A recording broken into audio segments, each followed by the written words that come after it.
kijiji kimenyamaza anapopita. Azumba. Naam. Nimemleta dada yako huyu hapa. Koloboi. Asante sana. Koloboi. Umefanya kazi kubwa sana kumleta dada yangu. Nashukuru sana. Na wewe ni mtu muhimu sana kwangu. Sawa Azumba. Mimi nipo upande wako kwa kila jambo linalotokea. Na hili nalo kwa sababu huyu ni dada yako na mimi ni dada yangu pia. Na ndio maana nimeamua kufanya hivi. Nahitaji ushirikiano wako. Koloboi. Asante sana. Kama ningekuwa mimi peke yangu, nisingeweza kuja kumchukua. Lakini kwa sasa tupo pamoja. Unanisaidia kila jambo. Mimi ninapopiga huwa nakanyaga. Ndiyo Azumba. Mimi kwa sasa nimeamua kuwa upande wako. Upande wa Mbolimboli nimeondoka kabisa. Kwa hiyo mimi nipo pamoja na wewe. Koloboi. Mbona namuona dadangu amekonda sana kiasi hiki? Ndiyo Azumba. Hata hivi zilibaki siku 2 tu. Mbolimboli alitaka kumgeuza kuwa supu. Alitaka kuula uloto wake. Koloboi. Asante sana. Maana nginywa supu ningengosa tena. Dadangu nilimisi sana. Nilipokuwa peke yangu nilikuwa nateseka sana. Sawa Azumba. Nipo pamoja na wewe. Koloboi. Asante sana. Kwa sasa unaweza ukaenda. Sawa Azumba. Kwa sasa hapa paonekana nyumbani kwako. Dada, twende ndani.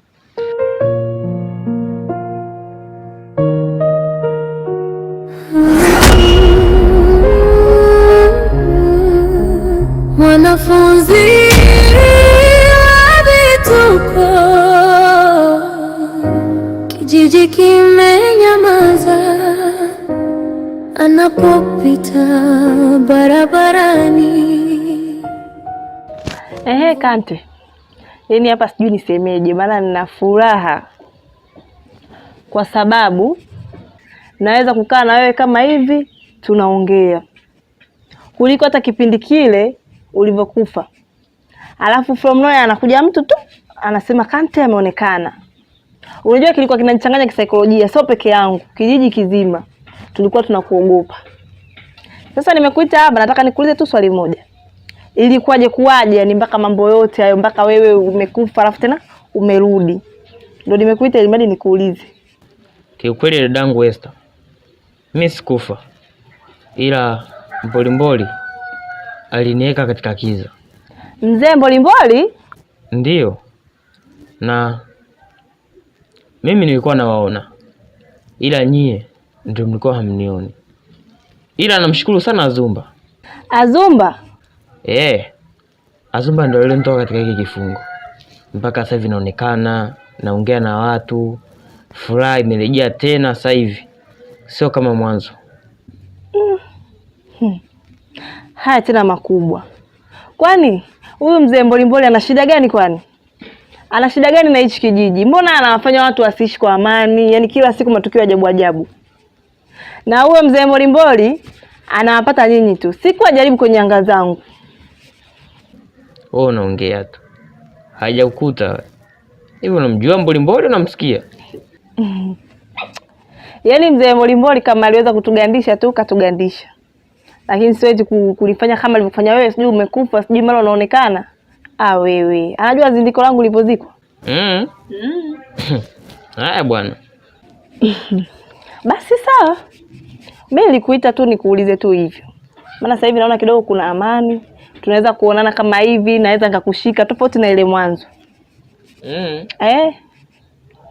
Sawa dadangu. Ngoja mimi nifike nyumbani hapa. Basi sawa, hamna shida. Sawa.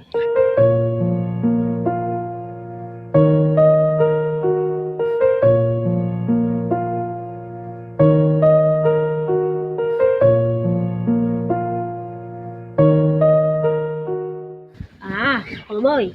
Nao Azumba. Nilikuwa nakuja nyumbani. Nashukuru kwa kuwa nimekutana na wewe hapa njiani.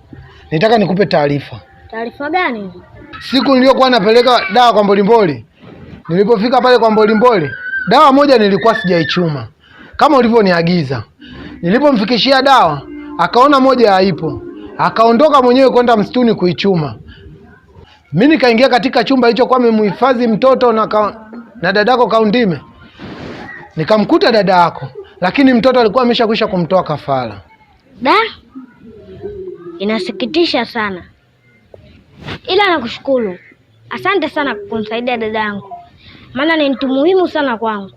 Umetoa msaada mkubwa sana, ila Mbolimboli amekosea sana kumtoa mtoto kafara asiokuwa na hatia. Hii ni mbaya, lazima atalipia kwa hili. Sawa Zumba, mimi nimekuelewa na ninakuahidi mimi nitakuwa na wewe. Kila taarifa itakayokuwa inatokea mimi nitakuwa nakufikishia. Naomba nifikishie, usikose kuniletea taarifa. Unaweza ukaenda. Sawa Zumba, mimi nikupa tu taarifa, wacha mimi niende.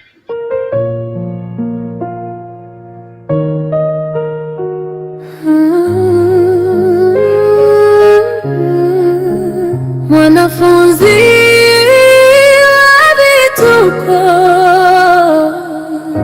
kijiji kimenyamaza. Oh, Esther. Anapopita barabarani. Safi. Nabe. Shwari, hivi una habari kama kuna msiba? Msiba nani tena? Si ule Aisha ule shoga yako ule mweupe hivi. Aisha? Maana kwa sababu kuna kipindi Manase amepotea. Kwa hiyo sisi tulikuwa tunamtafuta ila leo kapatikana, lakini amekutwa amefariki. Mungu wangu.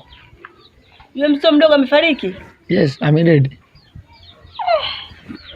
Haya tena makubwa Mela. Oya acha tu. Yaani hapa nakwambia kila nikikumbuka ile taswira na kama naona picha inakuja hii hapa.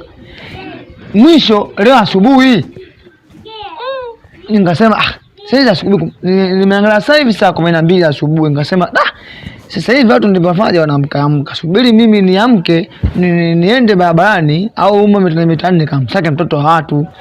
Nimetafuta lakini nikasema basi muda huu pengine kuna sehemu anacheza. Subiri niende nyumbani nikamwangalia Kimbudu tuingie tena barabarani.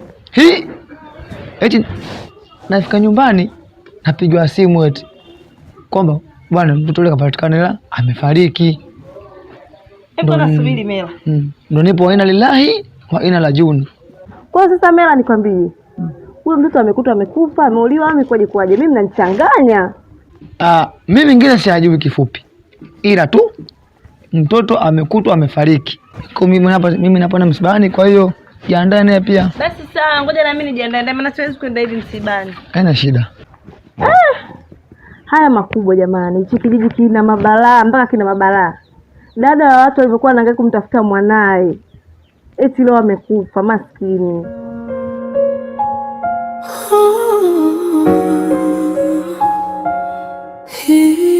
Dada, kipindi ulivyokuwa haupo nilikuwa nateseka sana, hata shule nilikuwa siendi, kula kwangu shida. Afadhali dada umerudi tena. Pole sana mdogo wangu, tena sana tu, lakini ndio isharudi dada yako. Usijali dada. Lakini hapa kijijini kwetu hujasikia taarifa zozote? Dada, hapa kijijini kwetu kuna msiba. Msiba? Ndiyo. Msiba wa nani? Kuna mtoto amefariki. Mtoto wa nani? Mimi sijui. Kwa hiyo fanya kazi zako, ukimaliza unahitajika msibani. Sawa. Maana hapa kijijini kwetu mambo shekwa na pamba moto. Mbolimboli kesha kasirika wakati mwanae kashampata. Kwa hiyo dada, ninachokusii usipende kuzurura ovyo. Ukienda msibani, ukirudi kutafuta chakula, basi dada, ninachokuomba. Dada, ngoja mimi kwanza nikapumzike.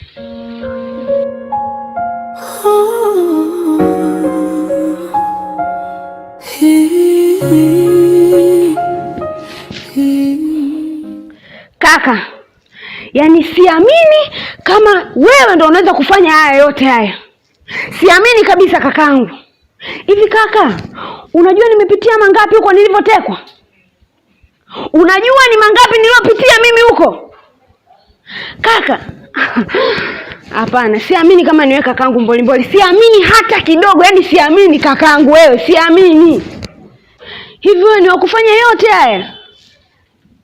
Kaka, yote haya yanaendelea kijijini ni wewe? Kakangu hivi unajua nimeumia kiasi gani? Kaka, nilitekwa mimi kule. Nimepitia mateso. Kakangu upo tu. Na kupigania huko mtaani. Wanakijiji wote wanakuongelea wewe kakangu. Mimi nakutetea na kupigania. Kumbe kakangu unahusika na haya yote. Kakangu, kwa hili nimeumia sana. Nimeumia kakangu. Yaani nachukia. Salome mdogo wangu. Mbona unapapatika kama moto wa kifuu? Sitaki kuamini kama na wewe umeanza kusikia maneno ya wanakijiji. Sitaki kuamini kama mdogo wangu na wewe umeanza kuilamba sumu anayoilamba wanakijiji. Nadhani unatambua na kupenda sana kaka yako. Tena nakupenda sana mdogo wangu. Sasa sielewi, naona unauzunguka mbuyu na utaki kuniambia ukweli. Niambie ukweli. Nini nimefanya? Au na wewe umeanza kukangaishwa na maneno ya mtaani? Kaka umemteka Kaundime shoga yangu. Kaka umemteka. Afu pia kaka umemuua mtoto mdogo kaka, Malaika. Kweli? Kaka umejua kuniumiza. Yaani katika hili kaka umejua kuniumiza na kuchukia na sitokusamehe kamwe. Sitaki kusikia kingine na usiniite tena.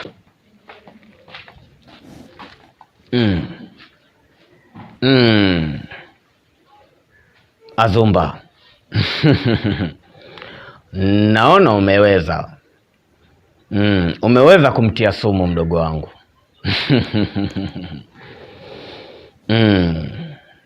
Huu ni mwanzo. Wenyewe wanasema hili ni trailer. Picha kamili linakuja. Lazima waseme na watasema. Yaani mpaka waseme naitwa Mbolimboli Ekoleka Shindina. Alikuja usiku, miguu tupu, machosha, anatembea taratibu, kila mlango unafunga taa, anacheka kwa sauti ya chini, jina lake halisemwi, wazee wanavuta pumzi. Mambo Kidawa? Poa za siku shoga yangu. Nzuri, kwema. Kwema. Kijiji hichi udugu. Yaani tuko umeolewa basi huyo mumeo hataki hata kukuruhusu uje kututembelea. Hamna shoga yangu, si unajua ndoa bado mpya. Tutusa jamani. Vipi, ulisikia taarifa za msiba? Ndio shoga yangu, na hapo unavyoniona ndo naelekea msibani. Naona tuwai maana yule mtoto bado mdogo. Yaani shoga yangu nisikufiche. Nimeumia kweli yani kama mwanangu. Twende kwa msibani tukaonekane shoga yangu. Mbolimboli mchawi, tishio la kijiji, kila mtu ananong'ona siri yake gizani. Mbolimboli mchawi, nani atasimama? Tunawaka baraka bado tuna. Samahani Mbolimboli. Kuna jambo nataka nikuombe. Bila shaka Kalole, unaweza ukaomba chochote kwa sababu nilikupa ruksa ya kuniomba chochote utakachojisikia. Hivyo unaweza ukaniomba na mimi nikakusaidia. Pale jirani kuna msiba umetokea. Na msiba ni mtoto aliyefariki. Lakini nikaona kwa kuwa mke wangu yupo huku, endapo wasiposhiriki pale tutaonekana tofauti. Sasa nimekuja hapa nikuombe kama inawezekana mke wangu uweze kumruhusu aenda kashiriki katika msiba na yeye. Kaloli, hilo sio jambo baya. Mkeo kushiriki msiba ni jambo la heri. Na wala haukuwa na sababu ya kunishirikisha. Ila ni vyema kwa sababu tupo katika matibabu. Sasa wewe utazungumza naye ila lazima mzingatie kitu kimoja. Huko msibani atakakoenda asichelewe kurudi. Si unajua macho ya watu yanaweza yakamfanya kitu kibaya. Nashukuru. Basi ngoja nikamwambia aondoke, lakini pia nitamwelekeza kama ulivyoniambia, siwezi kuchelewa. Akifika pale kama kuna vikazi vidogodogo atawasaidia, akishamaliza wahi kurudi. Sawa. Yupo ndani, unaweza kwenda kuzungumza naye. Sawa mtaalamu, nashukuru. Sawa. Alikuja usiku, miguu tupu, machosha, anatembea taratibu, kila mlango unafunga taa, anacheka kwa sauti ya chini, jina lake halisemwi, wazee wanavuta pumzi wakisema. Ndugu yangu Mtemi, unajua mpaka nimekuja hapa kuja kukupa taarifa ambayo uifahamu inayoendelea ndani ya hichi kijiji, kwa sababu ndugu yangu unakaa sana nyumbani kama mtoto wa kike, hujishughulishi na wenzako mtaani, uzuri, najua aufagili kuzurura. Basi huo unatoka kidogo, unakutana na masela wenzako, unakaa nao chini, unapiga nao story, na ndipo unakuwa unajua baadhi ya mambo yanayoendelea ndani ya hiki kijiji. Sasa ndugu yangu, wewe muda wote upo nyumbani, yani kama kuku, mpaka dakika za mwisho matatizo yanatokea ndani ya hiki kijiji au fahamu, na bado upo tu hapa nyumbani umejikarisha tu ndugu yangu. Sijafahamu ni matatizo gani haya. Kwa kaa ukijua hivyo, tuna msiba, mtoto mdogo amefariki ndani ya hichi kijiji, na hivi ninavyokuambia msiba unafanyika leo. Msiba? Ndio. Msiba wa nani? Kwa kweli msiba mali ulipo, njia panda pale kwenye mnazi mmoja, sinapajua mke wangu. Abe mwanangu. Natumaini kwa sasa tiba zinaendelea vizuri. Ndio mume wangu, angalau kidogo yani maendeleo naona yako vizuri. Labda kwenye namna ya kuishi pale hana usumbufu wowote ule labda. Maana siku ile mara ya kwanza tunafika pale alivyokuwa anaongea mpaka mimi mwenyewe nilikuwa nashtuka. Nilikuwa naona mkali. Sasa nikajua wewe mwenyewe nilivyokuacha pale, labda nimekuacha sehemu hatari sana. Kwa hiyo nilivyokuwa nikiishi huku wewe upo kule, nilikuwa na mawazo sana juu ya yule mzee kwa jinsi nilivyomuona. Je, mke wangu kweli kule atakuwa ana usalama kweli? Mume wangu, kusema kweli, yani mimi naona naishi tu vizuri. Kwanza kikubwa zaidi ambacho nimefurahi ile siku ya kwanza tulivyoenda pale, alivyotupokea, ukalimu wake, mazingira ya pale. Kwa hiyo yani naishi tu vizuri, nashukuru Mungu kwa hilo. Kweli. Ndio mume wangu. Lakini pia una habari zote za msiba hapa mtaani kwetu? Msiba? Ndio. Msiba wa nani tena huo? Katika pita zangu bwana, mimi mwenyewe nilikuwa sifahamu, lakini nimekuta kuna msiba hapa mtaani kwetu. Ndio ujue kazi zetu za kuamka kila siku usiku bwana, kuna jambo linaweza likatokea mtaani kwetu na tusifahamu. Yaani jambo linaonekana limetokea muda, lakini mimi natoka kazini ndio nakuta watu wamekaa pale, nilikuwa sina habari zozote zile. Sasa nakuja nyumbani pia nakuuliza wewe, nawe unasema hufahamu. Kiukweli mume wangu, mimi hata sijui. Maana tangu nimeamka asubuhi sijaenda kokote zaidi ya kushinda hapa nyumbani kufanya vikazi vya hapa mtaani. Kuna ile lodi moja hivi kipana hivi inashuka hivi chini, kama unaelekea kwenye bodaboda. Basi shuka na kile kilodi kile mpaka kwenye kininga cha bodaboda, unafika pale. Ukifika pale pembeni hivi kuna nyumba ina msauzi, imepigwa bonge ya msauzi, sawa? Alafu kuna chocho imekata.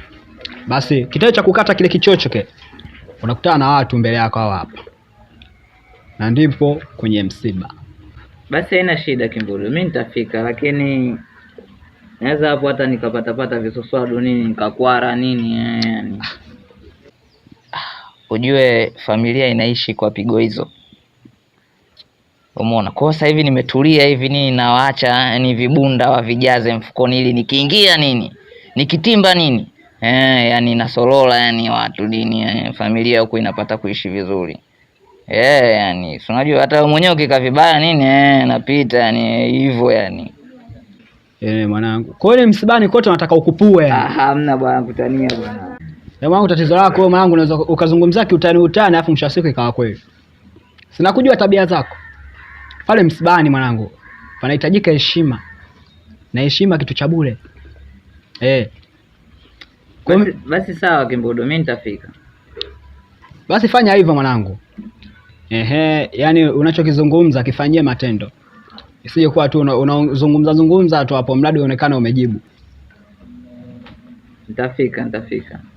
Basi pamoja sana, ninachokuomba maangu usikosekane pale msibani. Ukija pale tunashughulikiana wote, wanaume wote. Ili kila jambo liende kwa haraka zaidi ili tuweze kupata nafasi ya kuzika na turejee wapi? Malangoni mwetu. Sawa, mimi nimekuelewa Kimbudu, nitafika. Basi pamoja sana ndugu yangu. Sawa.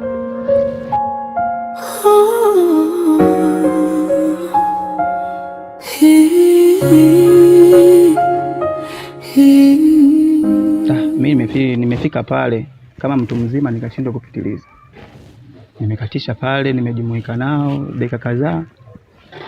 Nimepata kuelewa mipangilio ya pale. Baada ya hapo ndo tukatawanyika, mimi nimekuja hapa nyumbani. Lakini hata wewe pia taarifa ndo hizo nishakupa. Inabidi ujiandae, kama ulikuwa na kazi ambazo hujazimalizie zimalizie ili uweze na wewe kujumuika na wenzako kule. Mume wangu, kiukweli ili jambo ambalo limetokea hapa ni kubwa sana. Maana msiba sio kama shughuli. Japokuwa kuna vijikazi hapa nilikuwa sijamalizia, lakini itabidi kwanza niviweke kwanza pembeni. Alafu nikisharudi msibani nitakuja kuvimalizia. Maana ili jambo ni kubwa sana ambalo limetokea. Alafu kiangalia sisi ndo wana kijiji wenyewe, lazima tuoneshe ushirikiano.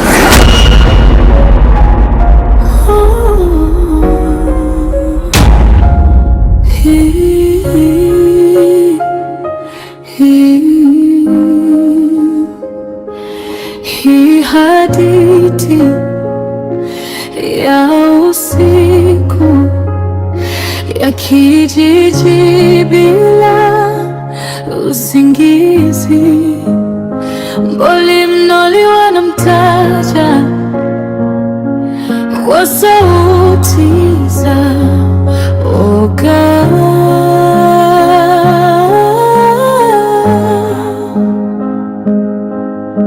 Mwanafunzi daftari mkononi, lakini macho kama kivuli, anapita darasani kimya. Walimu wanafiki, wana baridi mtani, milango inafungwa mapema, watoto hawawezi cheza nje anapocheka.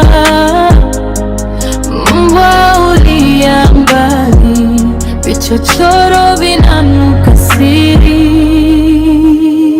Mboli mnoli mshawi, wamekupa jina, umeteka roho za wengi. Hofu imetanda kama moshi hewani, hakuna amani, mioyo imegandia. Marafiki wanageuka madui, vita ya macho na maneno, mapenzi yanachomeka taratibu, lakini kila mtu anakukimbia.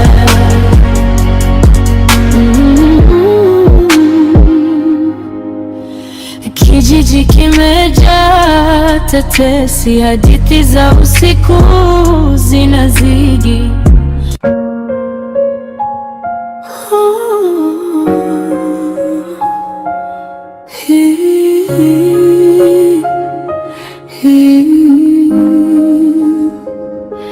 Hii hadithi ya usiku ya kijiji bila usingizi, mboli mnoli wanamtaja kwa sauti za oga.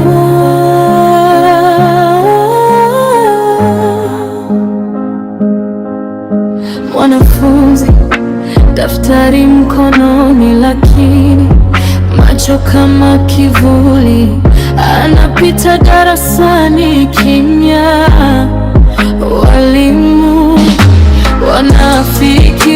baridi mtani, milango inafungwa mapema, watoto hawawezi cheza nje anapocheka. Mbwa ulia mbali, vichochoro vina